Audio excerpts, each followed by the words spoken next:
18과 전도를 위한 성령의 역할 18과입니다. 우리가 앞에서 이렇게 살폈듯이 전도하고 전도에서 선포하는데 전도의 방법은 다양합니다. 그 다양한 전도 방법들이 있는데 성서적인 방법, 또 사도 바울이 했던 방법, 또 뭐 역사 속에서 베드로가 이렇게 사용했던 방법도 있고, 또 역사 속에서 요한 웨슬리나 또 복음 전도자들 이런 분들이 복음을 전했던 다양한 전도 방법이 있습니다. 그들이 전도를 할 때에 가장 중요하게 여겼던 것은 바로 하나님의 말씀이었죠. 하나님의 말씀은 그 자체가 하나님이 저자이시기 때문에 하나님의 말씀에는 권위가 있다. 그리고 그 하나님의 말씀은 선포되어질 때 기록된 말씀, 그 다음에 살아계신 말씀, 선포된 말씀, 이 말씀을 비신자가 받아들일 때 그 비신자들은 구원을 얻게 되고, 근데 그 구원 얻을 때에 그 말씀에 대해서 성령께서 보증을 해주신다는 거죠. 그래서 성령의 보증을 입고 또 성령의 이 보증을 받기 위해서 전도자들은 더 기도하고, 그래서 말씀과 기도, 여기가 중요하다. 이런 말씀과 기도가 합해질 때 바로 성령께서 역사에서 비신자를 구원할 수 있다라고 하는 거죠. 이제 18과에서는 전도를 위해서 일을 할 때 성령은 어떤 역할을 하시는가, 이게 들어가는 말에서 이야기하고 있는 것처럼 예수님께서 구속사역을 완성하시고 부활하시고 40일 동안 제자들에게 가르치십니다. 그리고 승천하시면서 제자들에게 약속하신 것을 기다리라. 그러면서 제자들이 그 약속한 것을 10일 동안 기다리죠. 그리고 그 기다린 결과 그들에게 성령이 내려오셨고, 성령이 오시면서 제자들은 오순절날에 놀랍게 이제 예수 그리스도는 그리스도다, 예수님은 메시아시다, 예수님이 하나님이 약속하신 그리스도다, 이렇게 전파하게 되고, 그 복음을 들었던 사람들이 회심하고 교회로 들어오는 역사가 있었죠. 이렇게 전도에서 성령의 역할은 굉장히 중요하다. 그래서 이제 전도에서 있어서 전도자에게도 성령이 중요하고, 또 비신자에게도 피전도자, 비신자에게도 성령의 역사는 중요합니다. 그리고 더 나아가서 이런 성령의 역사가 그 회중 가운데, 교회 가운데, 그리고 그 성령의 역사가 교회 안에서 지속되어질 수 있는 그러한 역할이 필요하죠. 이런 부분들을 우리는 이 전도를 위한 성령의 역할에서 다루게 됩니다. 283쪽 전도자를 위한 성령의 역사. 복음 전도는 성령의 역사입니다.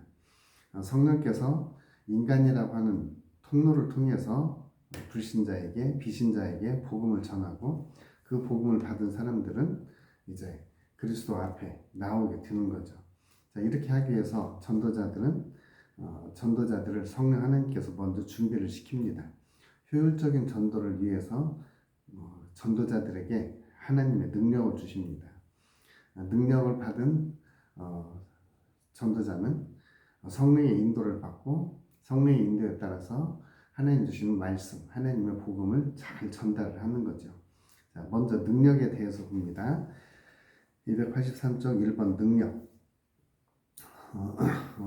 우리가 사도행전과 누가복음에는 이 성령의 능력에 대해서 잘 나와 있습니다.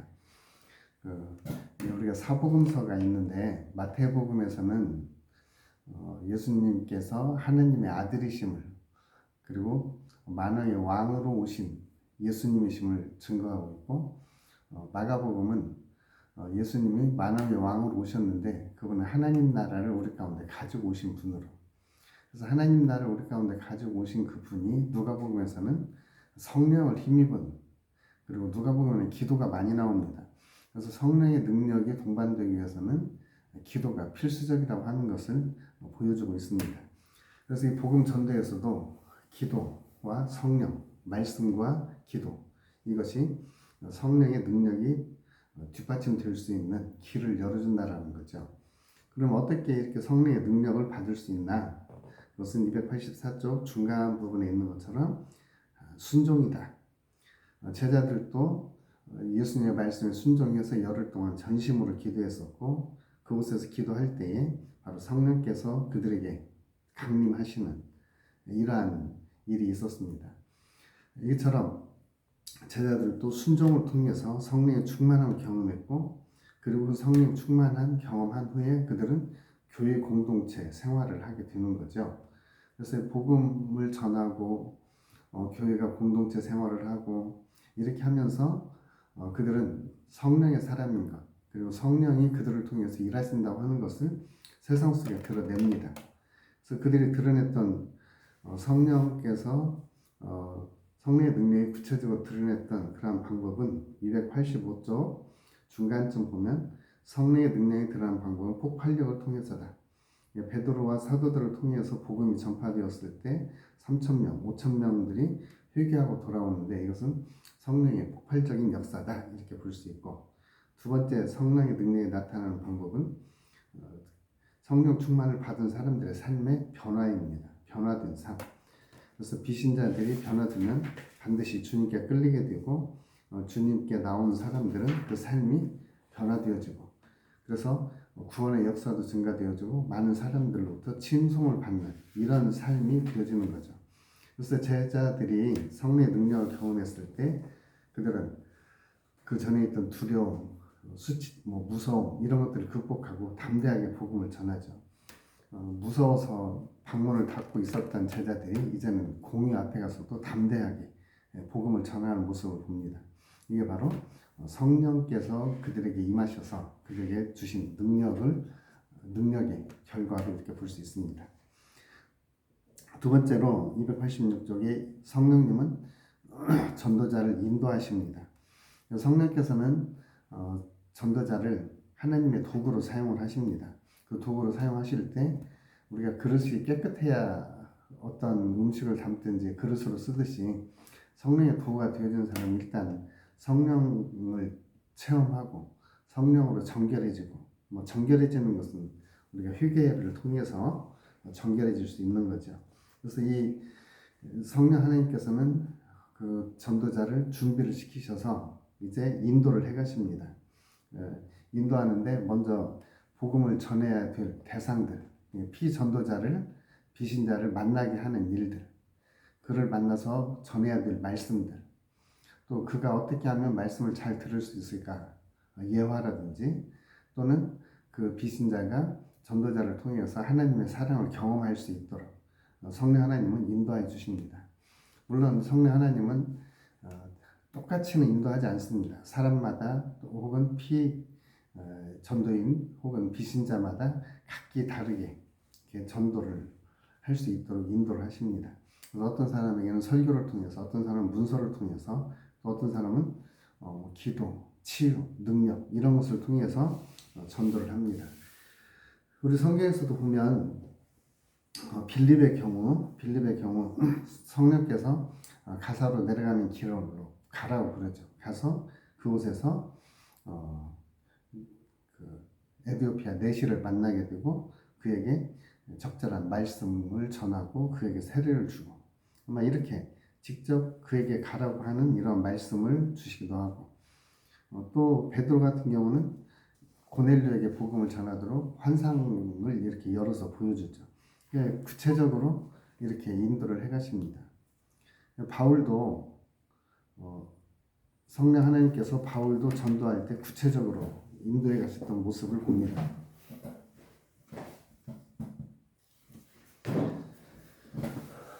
바울도 복음을 전할 때 성령께서 사도행전 16장에 보면 아시아에서 복음을 전하지 못하게 하고 아시아는 에베소죠. 에베소에서 복음을 전하지 못하게 하고 피시디아나 이 비두니아 쪽으로 가려고 해도 예수의 영이 럭지 않고 그때 드로아에서 밤중쯤 기도하는데 마게도니아에서 아나라가 와서 우리를 도우라.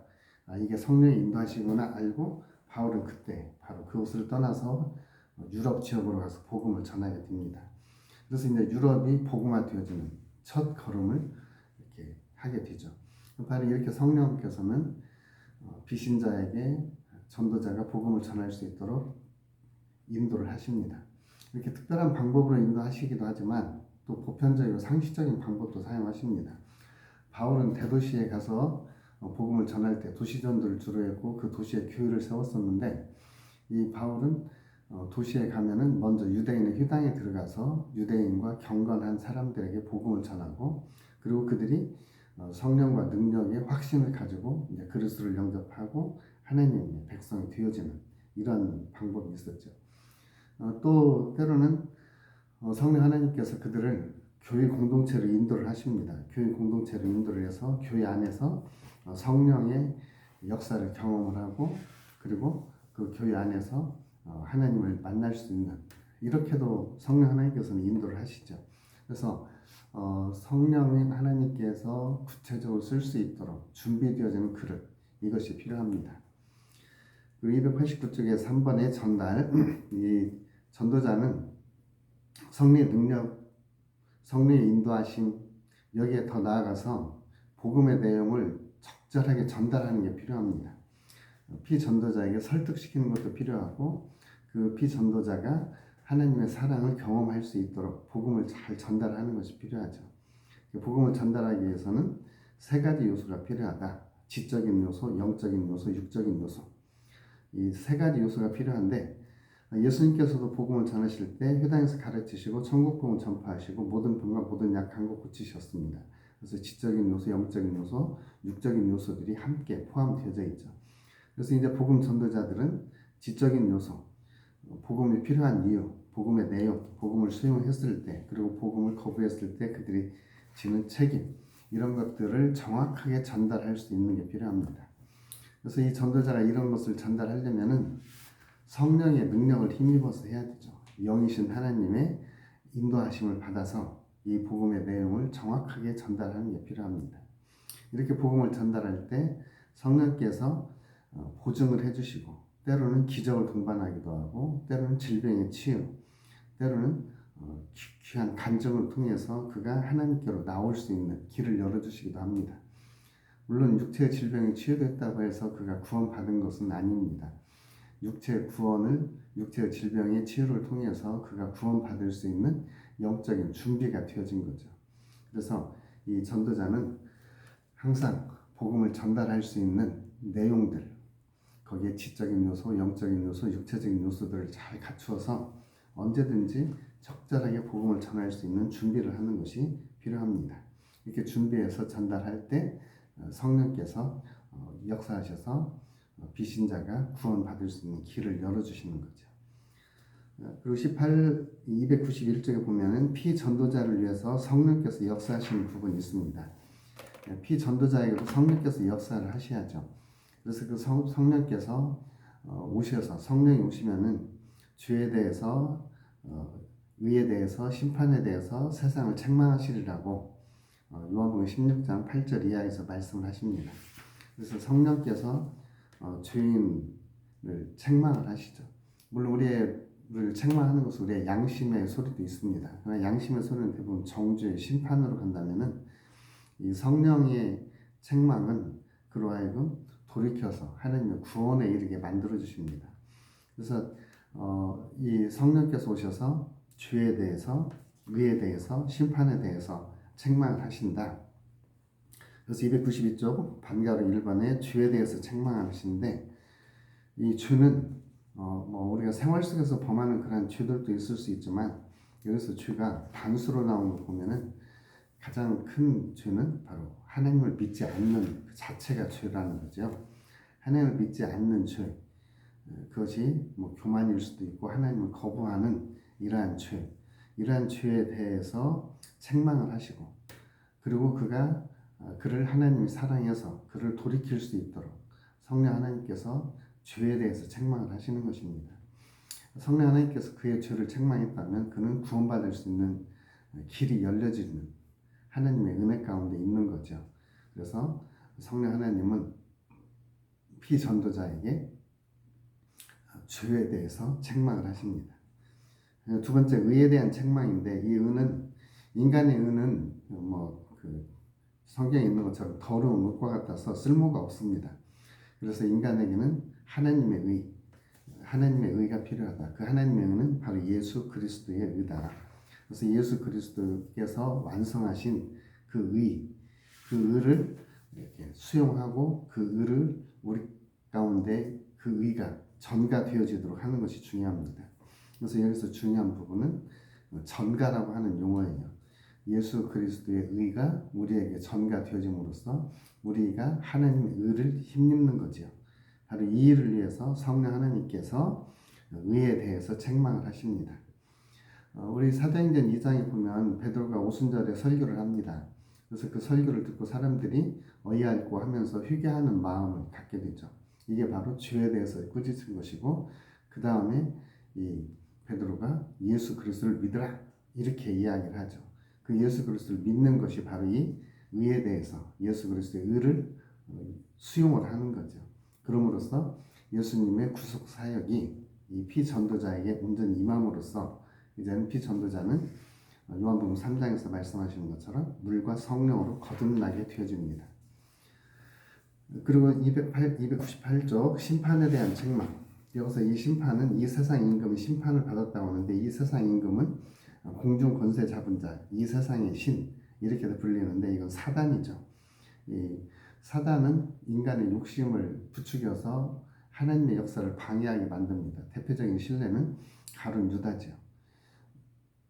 그러나 하나님은 이 세상 임금에 대해서 심판을 하시는 것은 사단에 대한 심판, 예수 그리스도의 십자가의 죽음과 부활은 사단에 대한 완전한 패배, 그리고 하나님의 완전한 승리, 이것을 이야기를 합니다.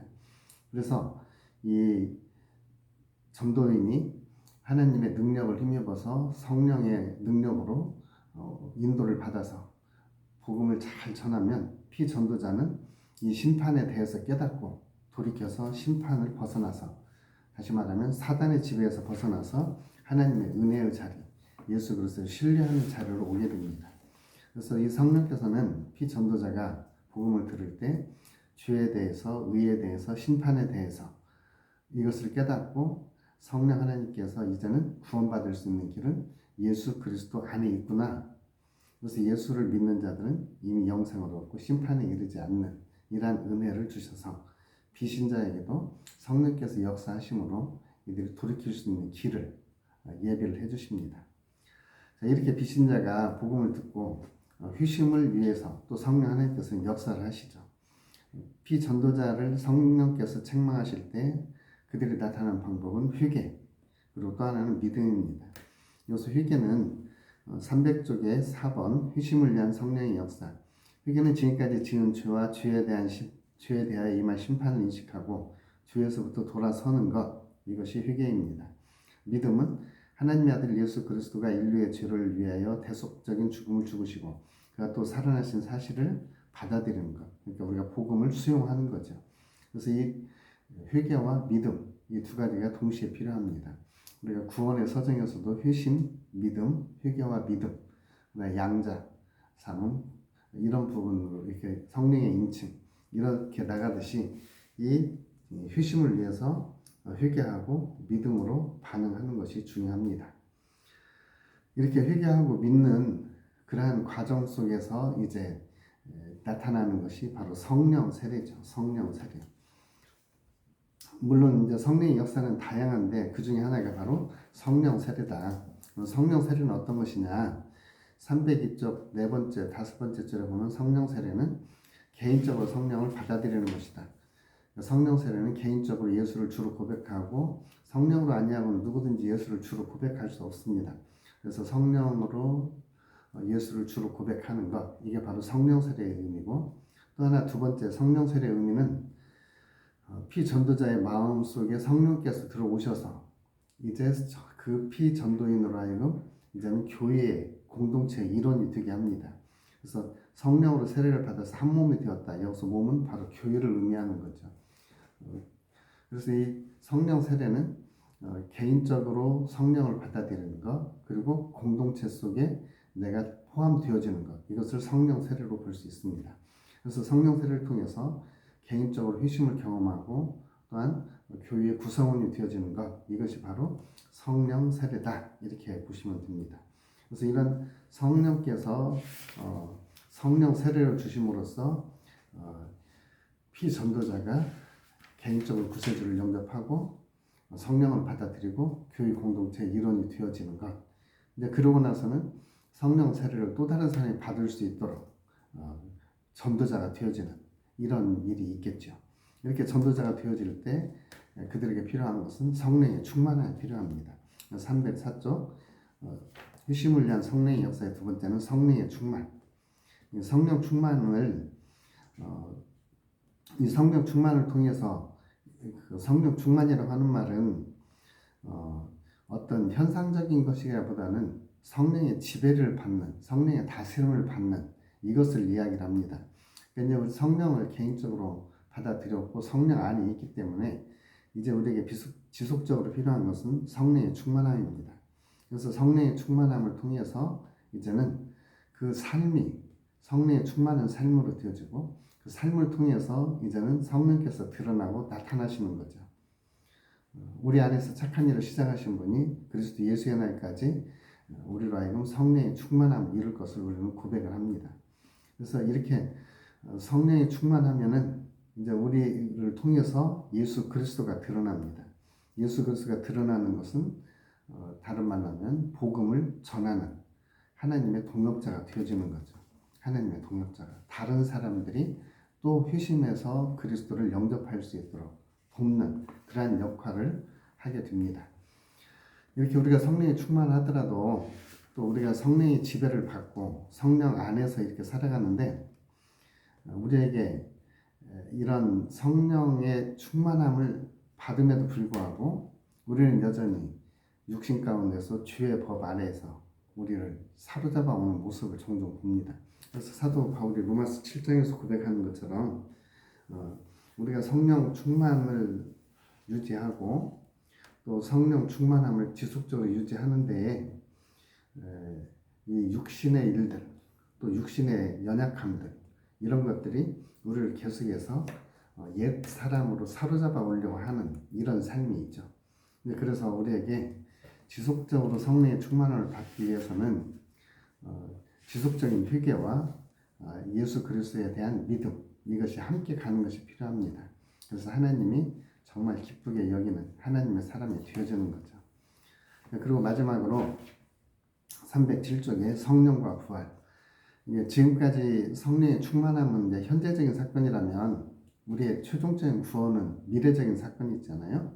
그래서 미래적으로 우리의 구원의 완성, 그 구원의 완성은 바로 그리스도 예수의 날, 마태복음 25장에는 종말의 시간, 회개의 시간, 결산의 시간 이것입니다. 그래서 성령 하나님께서는 궁극적으로 우리를 부활의 자리까지 인도하실 것입니다. 어떻게 우리가 부활을 알 수 있는가? 바로 우리 안에 계신 성령께서 증거해 주시기 때문에 알 수 있다. 예수가 부활하신 것처럼 우리들도 동일하게 부활의 삶을 살게 된다. 예수를 죽은 자 가운데 살리신 분은 보혜사 성령 하나님이시고 그 보혜사 성령 하나님이 예수를 살리신 것처럼 우리도 동일하게 살릴 것이고 예수님께서 육체로 부활하신 것처럼 우리도 동일하게 육체로 부활을 하게 될 것이다. 그런데 지금 우리가 이제 미래적으로 부활을 하게 될 것이지만 지금 현재 우리가 성령의 충만함, 성령의 인도하신 성령에 대한 회개와 믿음 이런 삶을 살고 있지만 여전히 우리는 육체의 한계를 벗어날 수 없기 때문에 많은 유혹과 시험, 또 실수 이런 것들이 우리에게 있을 수 있습니다. 그럼에도 불구하고 하나님은 선한 일을 마지막까지 완성해서 이루실 거라는 거죠. 우리 스스로를 보면은 희망이 없고 우리 스스로를 보면은 완성이 없지만 바로 하나님에 대한 신뢰, 하나님에 대한 믿음, 그리고 성령의 역사하심 이것에 우리 자신들을 맡길 때 우리는 최종적으로 성령께서 육체의 부활까지 완전한 날까지 우리를 인도해 주실 것이다. 그래서 우리는 과거에 이미 우리는 구원 받았습니다. 그리고 지금 현재도 우리는 성령의 충만함을 받아서 구원을 향해서 달려갑니다. 우리의 최종적인 육체의 부활을 통한 안전한 구원은 주 예수 그리스도의 날에 우리 예수님의 재림의 날 예수님께서 다시 오시는 그날에 완전하게 이루어질 것이다 라고 하는 것이죠. 309쪽 나가면서 이제 복음 전도에서 성령의 역할은 절대적이다. 이것은 성령께서 죄에 대해서, 의에 대해서, 심판에 대해서 그리고 예수 그리스도를 소개하는 데에 성령의 역할은 절대적이다라고 하는 거죠. 그래서 예수를 소개할 때 바로 메시아이시고, 메시아라고 하는 말은 기름 부음 받은 자. 그래서 기름 부음 받은 자는 세 가지 직분을 감당합니다. 선지자, 제사장, 왕. 그래서 복음을 전하는 사람들이 성령의 충만함을 받아서 복음을 전할 때 선지자의 역할, 제사장의 역할, 왕의 역할을 동시에 수행하게 된다. 그래서 그리스도인들은 성령의 기름 부음을 통해서 복음을 전하고 성령의 도가 되어서 하나님의 복음을 전달자가 되고, 그리고 선지자, 제사장, 왕의 역할을 충분히 수행하고 감당하는 하나님의 동역자, 하나님의 전도자가 되어야 한다라고 하는 것을 이야기하고 있습니다. 그래서 이 결론적으로 전도를 위해서 성령께서는 전도자도 준비시키고 비전도자에게는 의에 대해서, 심판에 대해서, 죄에 대해서 책망을 하시고, 그리고 결국에 이 비신자가 성령 안으로 들어와서 성령의 충만을 받고 또 다른 전도자가 되어지는 데까지 인도하실 것이고, 최종적으로는 주 예수 그리스도의 날, 부활의 날까지 성령 하나님께서 온전하게 인도하여 가신다 하는 것이 전도에 있어서 성령의 역할입니다. 여기까지 하겠습니다.